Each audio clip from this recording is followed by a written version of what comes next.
Welcome back, everyone. I am absolutely thrilled to have you here for another deep dive. In today's Explainer, we're unpacking a highly debated, deeply complex, and historically rich part of the world. Historically known as East Turkestan and currently referred to as Xinjiang, this area is the subject of intense global discussion.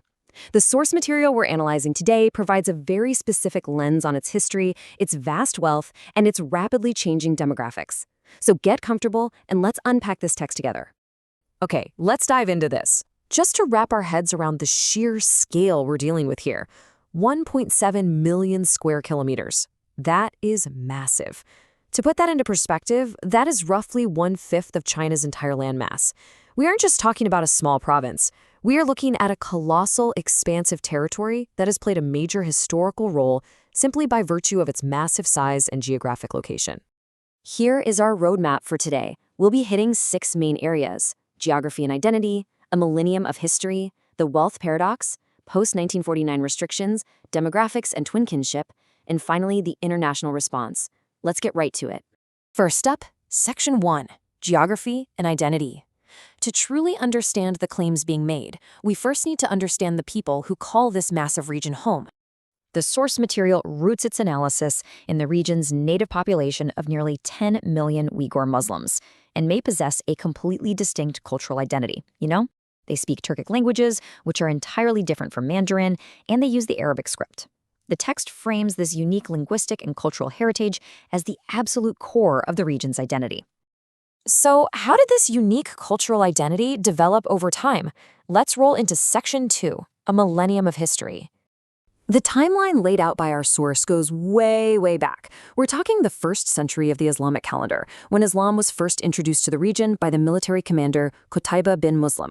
Flash forward to the 4th century AH, the region's ruler, Satik Khan, actually converts to Islam, and that kicks off over 1,000 years, 10 centuries of its standing as an independent Islamic state. Then, the timeline shifts drastically to periods of occupation. We see a first Chinese occupation in 1759 and a second in 1881. The text highlights a brief spark of reclaimed independence in 1933 when the Islamic Republic of East Turkestan was declared in Kashgar, but that dream was incredibly short-lived. And that brings us to the ultimate turning point, 1949, when Chinese forces entered the region once again. That 1949 shift perfectly sets up a major theme in the author's analysis. Let's look at Section 3, the wealth paradox, comparing resources versus poverty.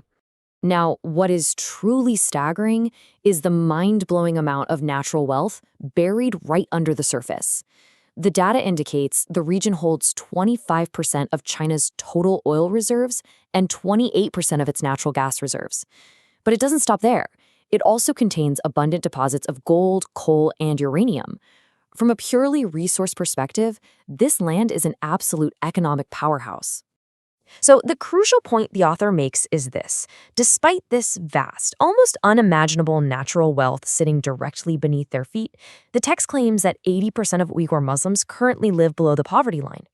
It is a harsh paradox. You have a land overflowing with global resources, yet a native population that, according to the text, faces systemic economic hardship. Building on that stark economic contrast, we move to Section 4. Post-1949 restrictions, and the systemic changes that followed. The source material lays out a very specific list of restrictions placed on religious and cultural practices. It details the closing of mosques, banning the practice of fasting, prohibiting the hijab, and enforcing the shaving of beards. The author goes further, claiming authorities have burned Qurans, arrested religious scholars, and even banned traditional Islamic names, specifically citing Muhammad and Islam as explicit examples. The text unequivocally frames these actions as a severe, sweeping crackdown on the traditional Uyghur way of life. Which brings us to the localized controls implemented by the state. Let's explore Section 5, demographics and twin kinship. Let's move to and see how this builds into the broader demographic picture. The text outlines a massive, intentional demographic shift driven by state-encouraged migration. Listen to this. Before 1949, the Muslim population in the region was sitting at about 97%. Today, the text asserts that number has plummeted to less than 40%.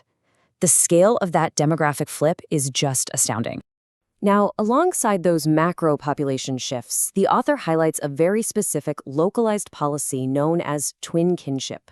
The text defines this as a mandate forcing some Uyghurs to physically host Chinese officials inside their private homes under the stated goal of coexistence.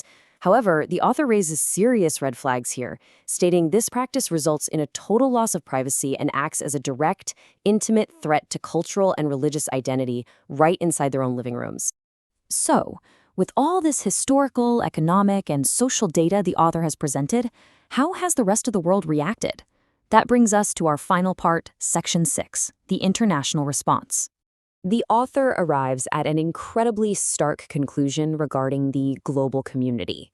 Despite the massive scale and severity of what is described in the text, East Turkestan has not been placed under any international protection systems, nor have international sanctions been imposed. According to the source, it is a picture of complete global inaction. Which leaves us with one final, very provocative question from the text.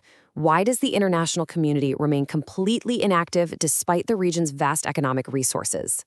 The source leaves us to grapple with that heavy tension, immense natural wealth on one hand, a total lack of global intervention on the other, and it ultimately closes with a prayer for relief for the population.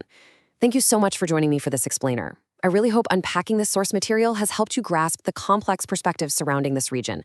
Keep questioning, keep learning, and I'll see you in the next one.